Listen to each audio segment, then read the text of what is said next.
Welcome to One Insight. My name is Rich Litvin. I grew up in London and I now live in LA. And this is a podcast for extraordinary top performers. You see, I've coached some of the most successful and talented people on the planet. I see what most people cannot see, and I dare to say what most people wouldn't dare to say. And what I know about success is that on the other side of it, it can actually be lonely. You can feel like more of an imposter the more successful you become. And when you're the most interesting person in the room, you're actually in the wrong room. I coach around insight. Life looks one way, something happens, the world looks different, and your entire world changes. It can happen in an instant.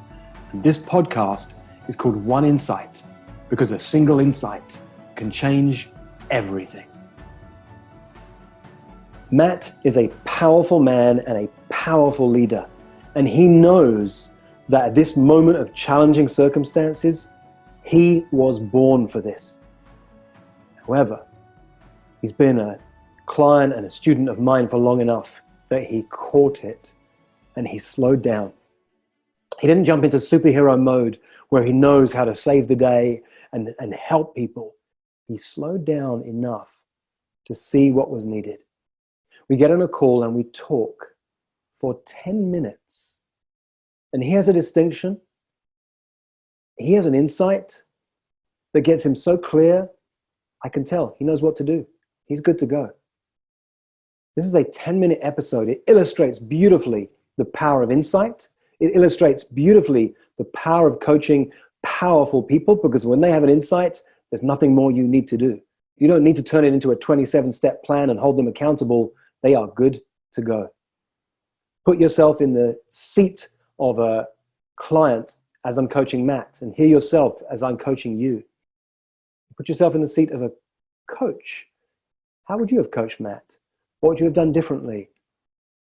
And where would you go next for him or for yourself? We have a Facebook community we've just created in order to serve people at these challenging moments in time. It's called Serve, Lead, Serve. Put that into Facebook or put my name into Facebook and look at one of my posts. Come and join us. We're creating a community just for this moment in time to really serve coaches so that they can thrive and help other people to thrive in these challenging circumstances. Enjoy this really short, powerful coaching conversation with Matt. Hello, Matt. Hey, brother. How you doing? Hey, man. It's an interesting question at this moment in time. How are you doing? I keep deferring to the Facebook post. It's complicated. It's fair. That's fair. We set up this call with a premise to support you around getting clear on how you speak yourself into the world. And I've been doing a series of these today. And every time I get on the call, I say, but let's put that to the side for one moment. And let me ask you a simple question.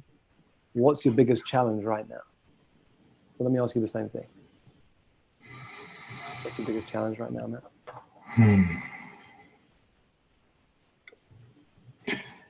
Getting crystal clear on what's mine to do right now. Because we're in a period that I feel like I was built for. Yep. And I want to rush in there and do it the way I've always done it. Take everyone's burden. Let me help. I've got you. But there's something inside of me that's slowing myself down, saying, hold on. People need leaders right now. Is that the type of leadership they need? And it's been stirring with me for 4 days.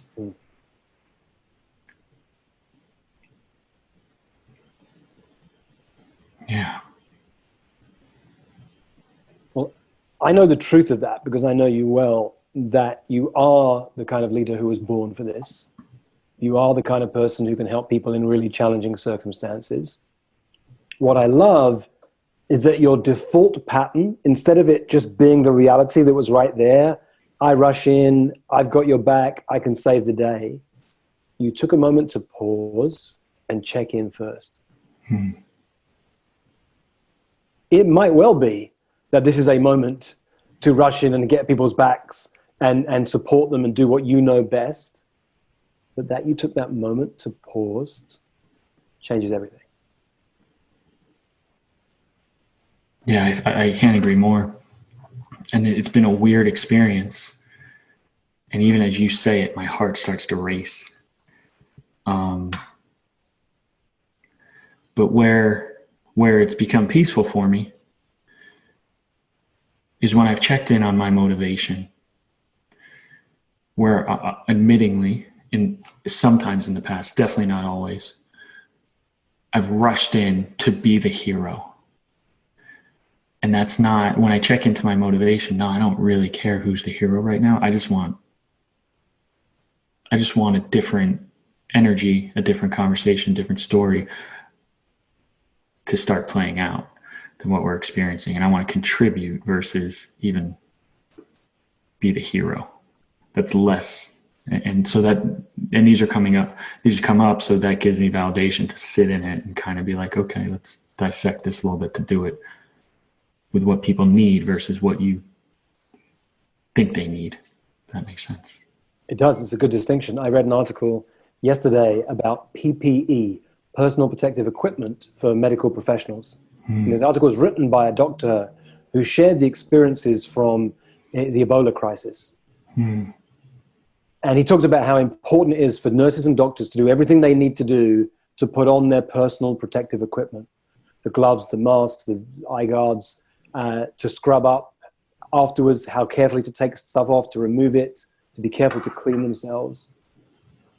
And he said, during the Ebola crisis, there were moments when someone was giving birth, someone was in pain, someone was in agony, and a doctor would say, I've got to help them right now. They need my help. And they would rush in to save that person, do the best for them. And they may well have done. But then they didn't get to pass on. They died. And if you don't take care of yourself first by putting on your personal protective equipment as a medical professional, what about all the other women in childbirth that you can no longer serve? Yeah. Yeah. It's the oxygen mask in the plane, right? Put it on yourself first before the child, regardless how hard that is. Yeah, it's new space. And the thing that I keep on, that's my biggest challenge, and we started to unpack it. And the second thing below that or after that I am resonating with is, what are people going to most need when they start to come out of this? And who's my ideal client when we start to come out of this? And what's mine to serve them? So it's now, but it's also what's going to be the rejigger, and what do people really need when we start to come out? So that it's kind of like a 1-2 punch that's just been bouncing around. Yeah. And it's complicated, right? Because at this moment in time when loads of people need support, it feels strange to be thinking about business and how do I build business. But what you call your ideal client is what I would call your people. There's a way that you show up in the world. There are certain gifts that you have that your people need, that only your people can hear, that only your people understand, where they have problems and struggles that only you understand. So actually, those are the people you're best placed to serve right now. And because I already know these are high-level leaders, whilst you could serve everybody, the attention you put on the high-level leaders, all of whom run businesses, lead communities, run nonprofits, make a difference, the impact you have up here is so much greater.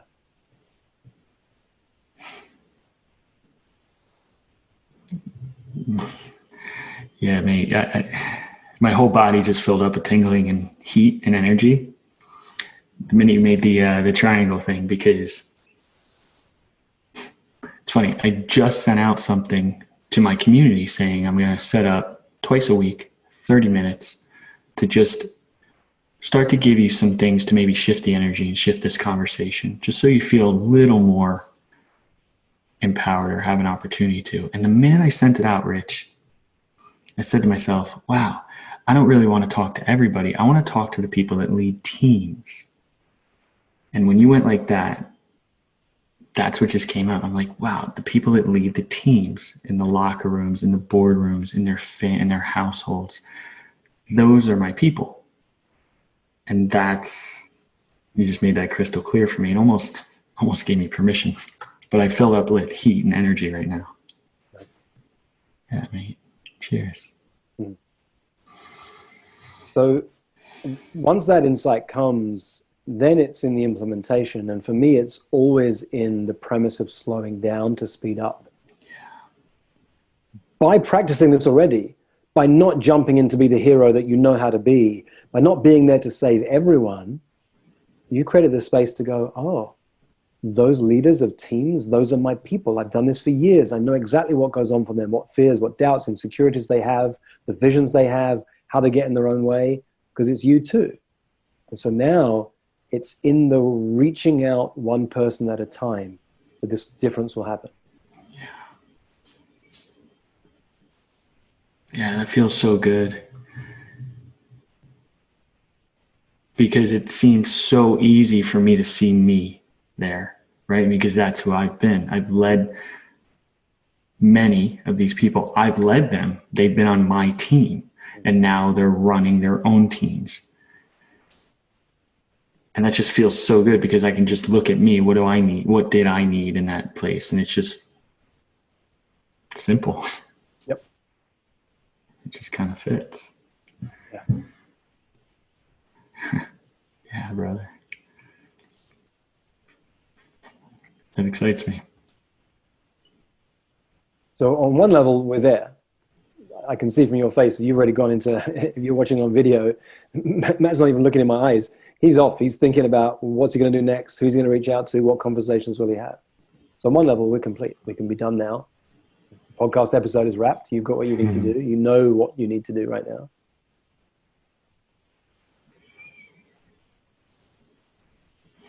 Yeah, there's a weight that just came off me. I came into the call with a burden to solve what is mine to do, and I feel there's a weight. And and that's very freeing. That's very great. I'm very grateful for that.